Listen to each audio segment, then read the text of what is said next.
श्री स्वामी समर्थ. मी आज चाललेली आहे आमच्या दादा मम्मीसोबत पंढरपूरला, कारण ते चाललेले होते सगळ्या गावातल्या महिलांसोबत. तर मी पण फोन केला आणि म्हटलं मला पण यायचं आहे. तर ते म्हणे चल तुला पण ॲडजस्ट करतो. मग एवढ्या सगळ्या गर्दीत त्यांनी मला कसं बसं ॲडजस्ट केलं आणि मी पण चालली त्यांच्यासोबत पंढरपूरला, कारण एकादशी महिन्याची वारी मोठी होती आणि सध्या अधिक मास चालू आहे, त्यामुळे ही अतिशय पुण्यदायी होती असं त्यांचं म्हणणं होतं. त्यामुळे त्यांनी मला त्यांच्यासोबत घेतलं. रस्त्यानं जाताना असं वाटलं की मे महिना पूर्ण मी घरात बसून घातलेला होता, कारण उन्हाचा त्रास भरपूर होत होता. पण त्या दिवशी असं वाटत होतं की पांडुरंगाने खरंच छत्री धरली असावी, त्याच्या भक्ताला कुणालाही ऊन लागू नये म्हणून. मग काय रस्त्यात गाडी उभा केली आणि सगळ्यांनी फराळाचं केलं.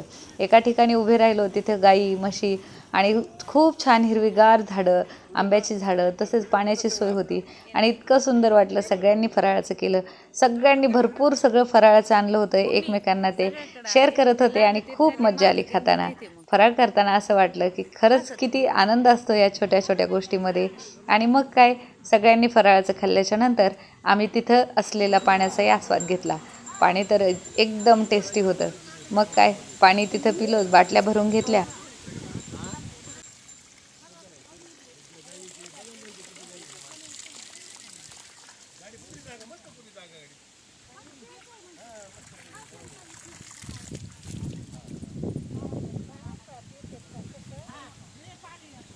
सगळ्यांनी फराळाचं केलं, थोडा वेळ गप्पा मारल्या. मग काय 5-10 मिनटं आराम केला आणि जेवलेले डबे पण तिथंच धुवून घेतले, कारण पाणी चालू होतं ना म्हणून.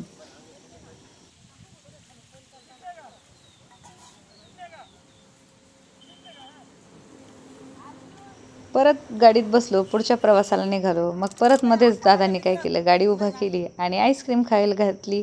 आईस्क्रीम खाल्ल्याच्या नंतर परत थोडा वेळ गाडी उभा केली, रस प्यायला दिला.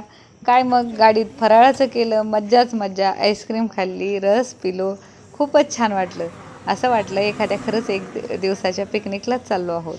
आणि मग काय, सगळ्यांनीच आनंद घेतला या गोष्टीचा. सगळं महिला मंडळ खूप खुश होतं, कारण वेळोवेळी त्यांना असलेल्या गरजा पुरवण्यामध्ये आमचे दादा आणि मम्मी एकदम सक्षम होते. कारण जिथे थांबायची तिथे ते थांबत होते. ज्याला रस प्यायचं आहे, ज्याला चहा प्यायचं आहे, ज्याला आईस्क्रीम खायची, सगळ्यांना सगळं खाण्याची मुभा होती. त्यामुळे सगळेजणं खूप खुश होते आणि असं वाटत होते की प्रवासात खूप मज्जा येत आहे. आणि फायनली आम्ही पोहोचलो चंद्रभागेच्या तीरावरती. हे बघा, चंद्रभागा दिसते पंढरपुरात पाऊल टाकताच मला माझे खरे विठ्ठल रुक्माई दिसले. आणि मी इतकी खुश झाली तिथं की मला माझे पप्पा मम्मी दिसल्याच्या नंतर माझा आनंद गगनात मावेना.